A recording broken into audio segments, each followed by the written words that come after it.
Hi everyone, welcome back to my channel.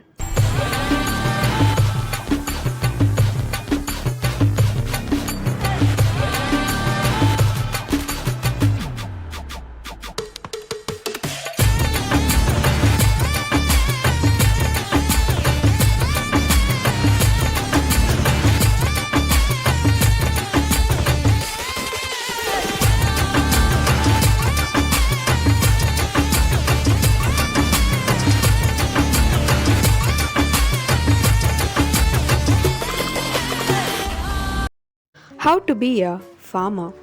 The dream of living off the land, tilling the ground, and growing your own crops and connecting with nature is one that many people share.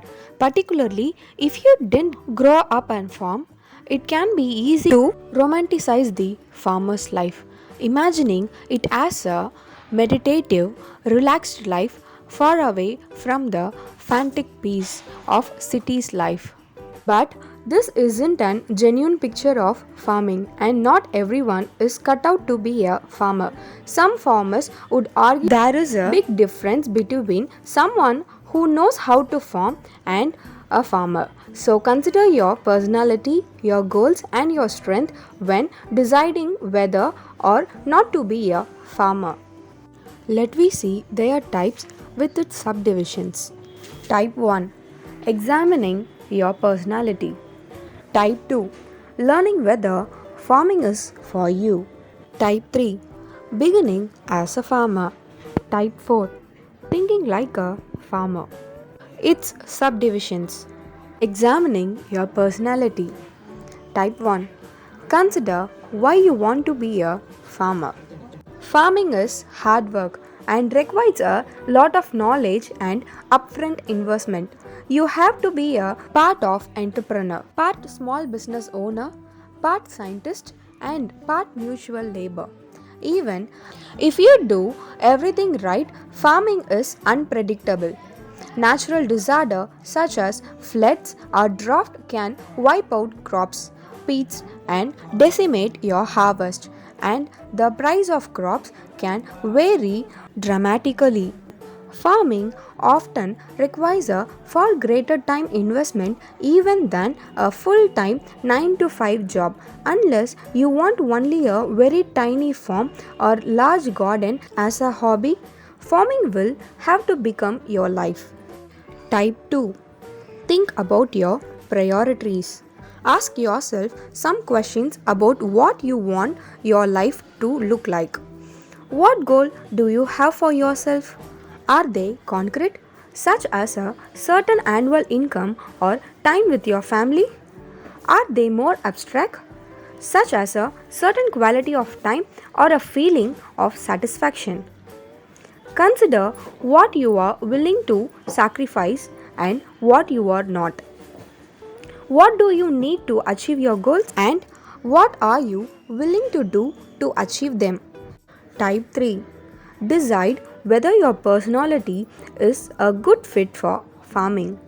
Farming can offer you a life of independence and connection to your land, but it is also a huge responsibility.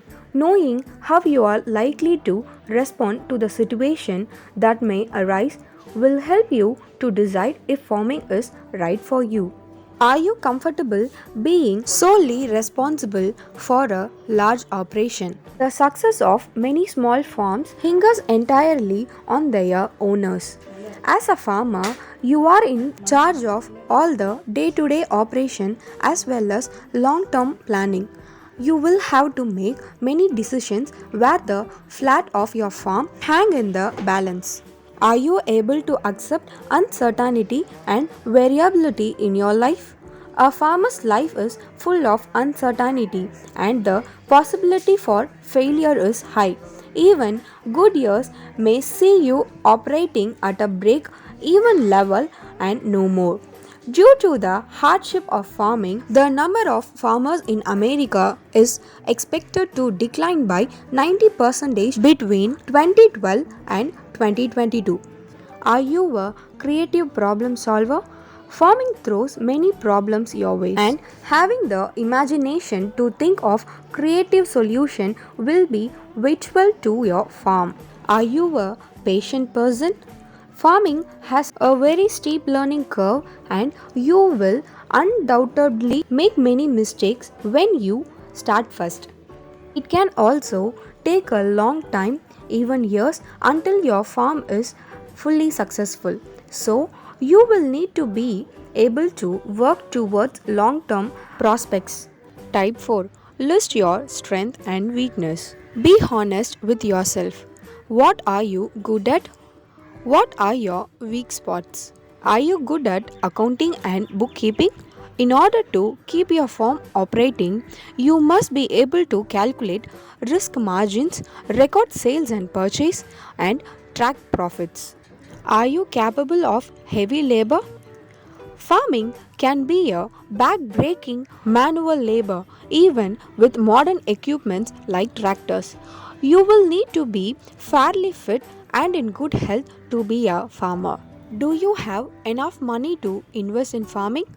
Starting a small farm requires a lot of initial capital. You have to buy materials and equipments. Also, you have to buy land or face unfavorable land lease relationship where you have little control over your farm. Are you a fast learner? You will need to observe a lot of information and keep up to date on many trending and techniques if you are to succeed in farming. Do you have a significant health problem? Health insurance can be quite expensive if you are self employed. If you have chronic health problems or require many expensive prescription medicines, farming may not offer you enough reliability in your healthcare. Type 5. Decide whether the economic hardship of small farming are acceptable to you.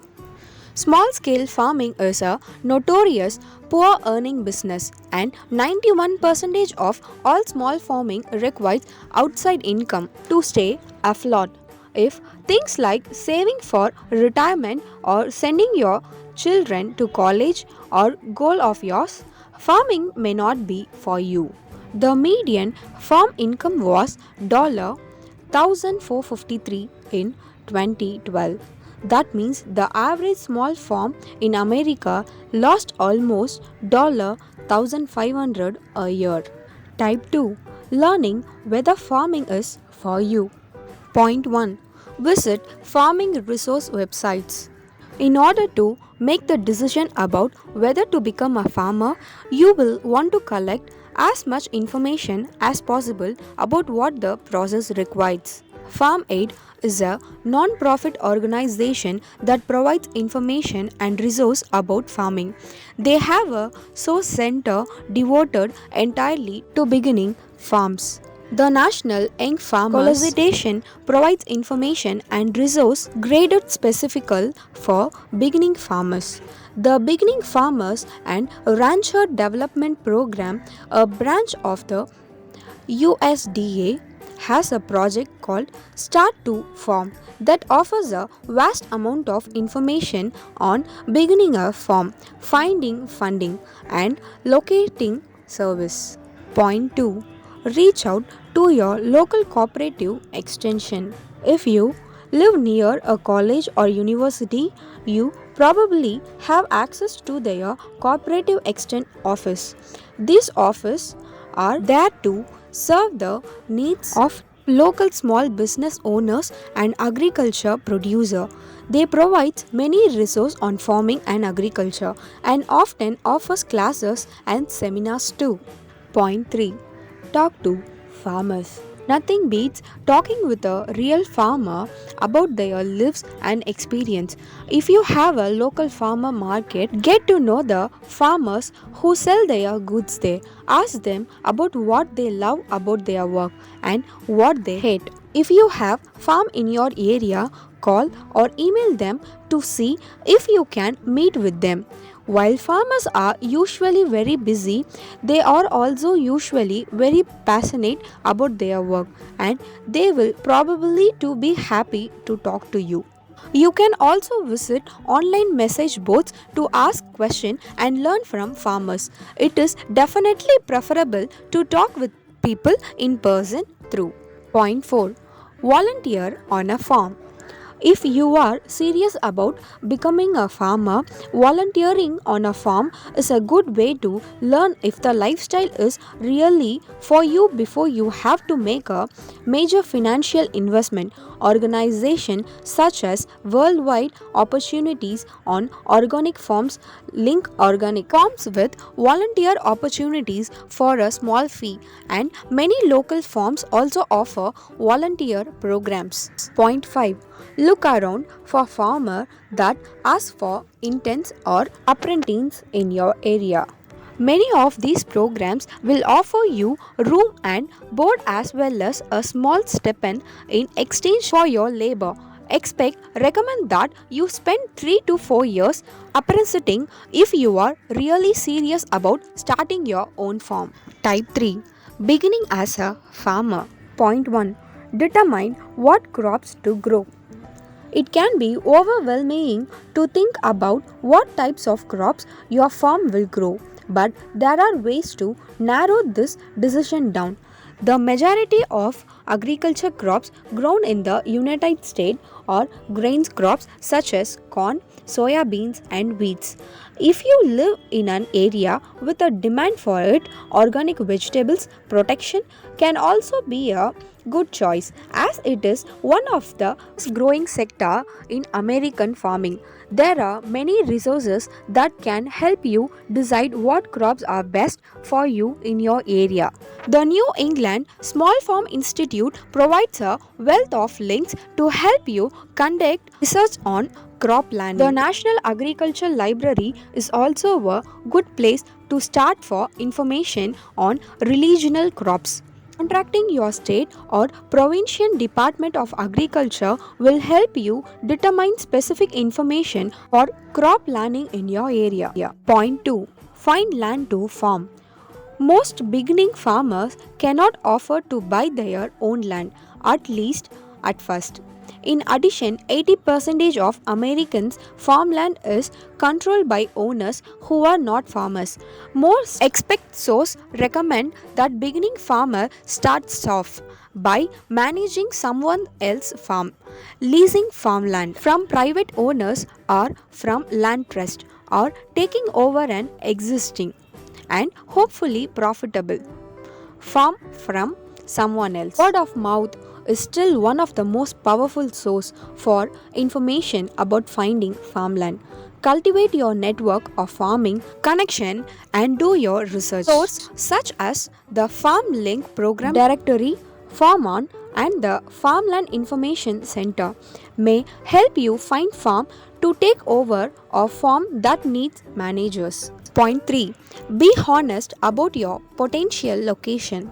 You may need to be relocated in order to find affordable, plentiful farmland. You may fantasize about a farm in the Hudson Valley or the Bay Area, but keep in mind that such areas are also high desirable to other and thus nearly profitably expensive. Look for farmland in an area that is populated enough to buy your products but not so heavily populated that farmland is out of your price range. Modern farmers recommend areas such as Lincoln, Nebraska, Des Moines, Lava, Beso, Idaho, Mobile, Alabama, and Grand Junction, Colorado as a potential location.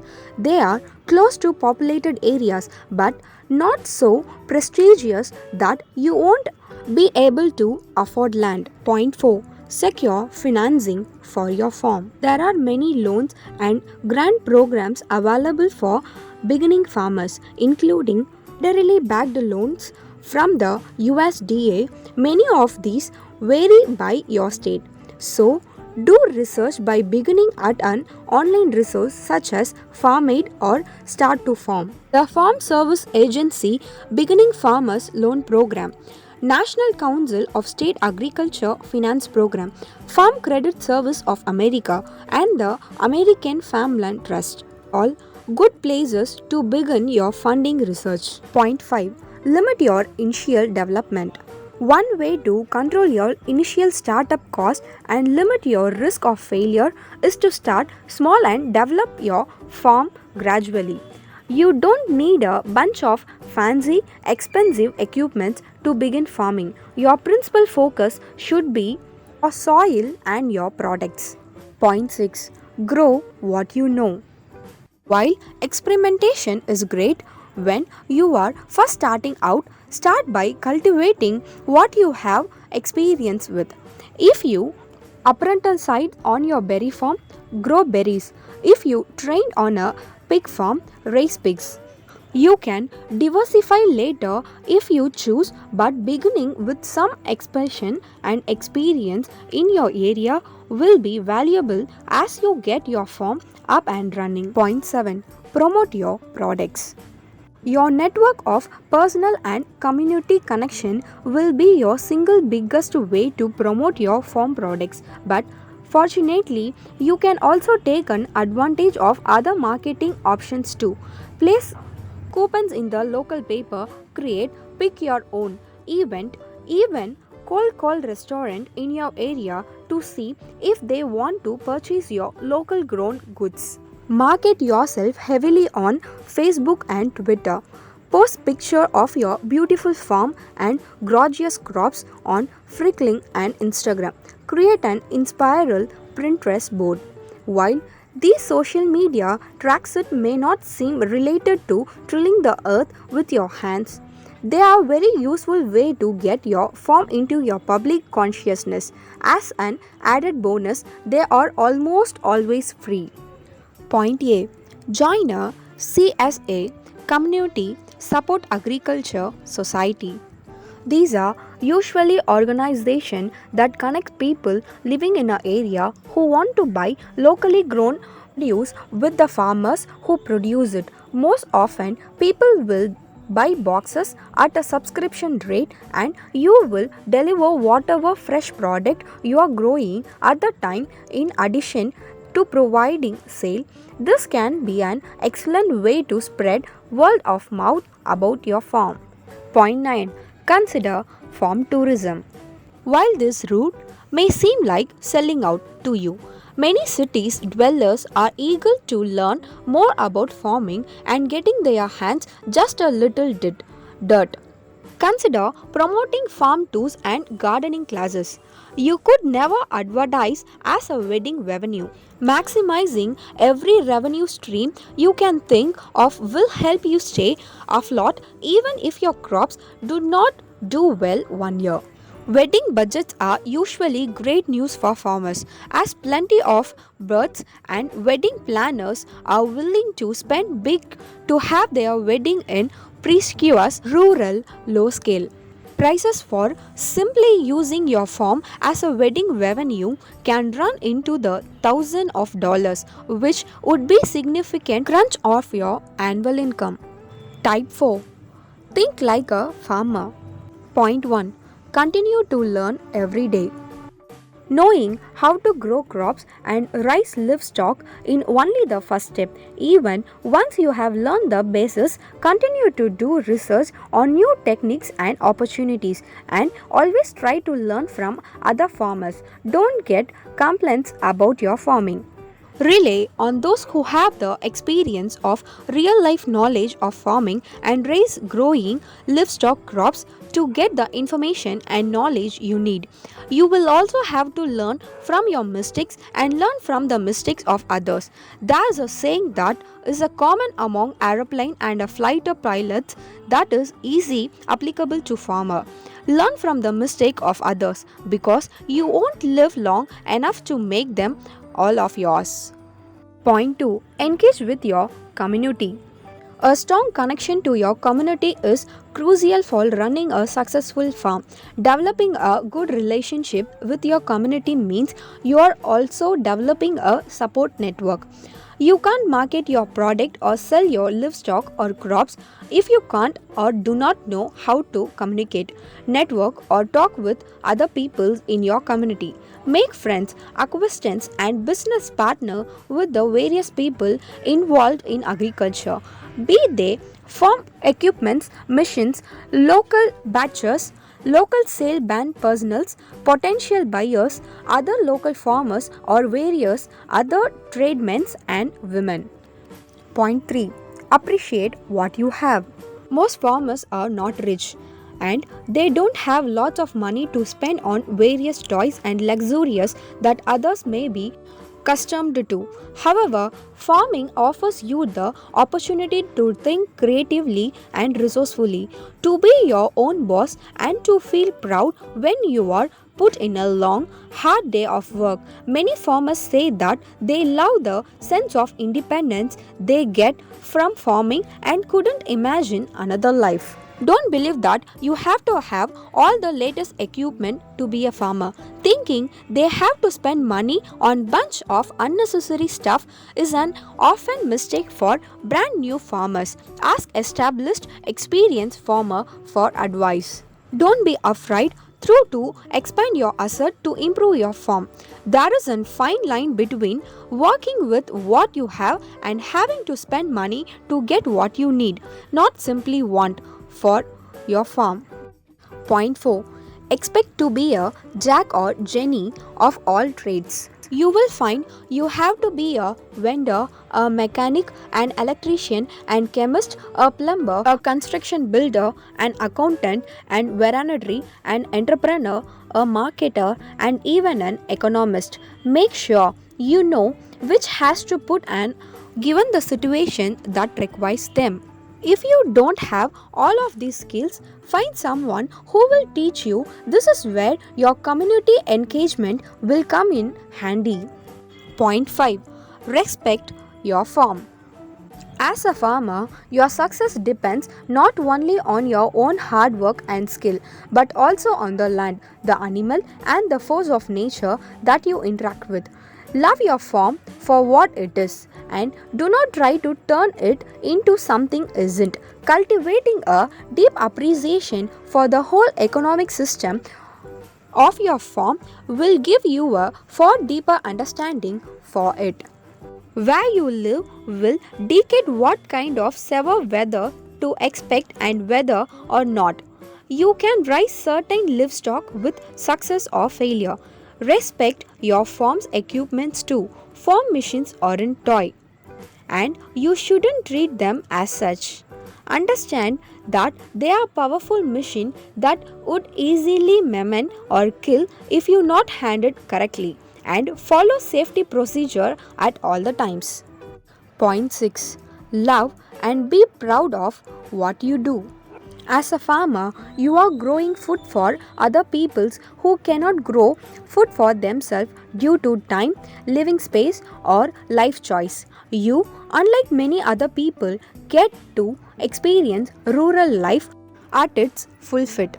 The high, the low, and the hard work that goes along with it. In America, only 2% of population are actively farming. In Canada, a mere 5% of population follow under these categories. As such, be proud of the fact that you are a part of the minority that get to provide food for others.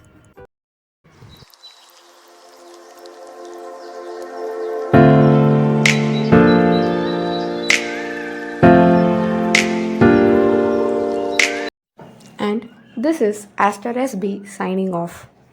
If you like my video, do like, share, comment and subscribe to my channel. And don't forget to click the bell button. Only if you click the bell button, the new updated videos will be notify you. Thank you. See you all in the next video.